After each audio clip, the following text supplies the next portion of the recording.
This is a quick video of the finance DAX calculations where we're going to be looking at the future value of an investment.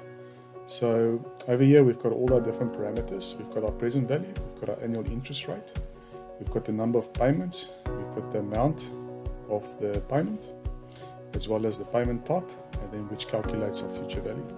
So starting at the top, present value, the present value or the lump sum amount that a series of future payments is worth right now.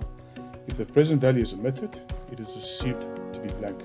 So what we can do is we can play around with our parameter. We can set it from 0 to 500,000 in this instance. So for this example, I'm going to set it, so let's say to 70,000. I'm going to choose my annual interest rate, so that's the interest rate per period. So let's say we've got an interest rate of 9%. The total number of payments, periods, in an annuity, so let's say that we're going to get 10, 12, let's make it 12. And then we set the amount of the payment. So the payment made each period cannot be changed over the period or the life of the annuity.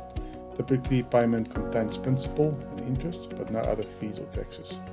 So in this instance, let's keep it at, let's say 25,000. I'm going to choose my payment type. So if I put it on 0, it means payments are due at the end of the period. If I set it to 1, payments are due at the beginning of the period. So as you can see, as I'm playing around with the parameters, my future value is changing. So based on all these variables I've selected, the result is that the future value is 391,600. The future value of investment is based on a constant interest rate. You can use the future value with either periodic constant payments and or a single lump sum payment. So this is just a quick demo of what you can do with finance DAX calculations using the present value.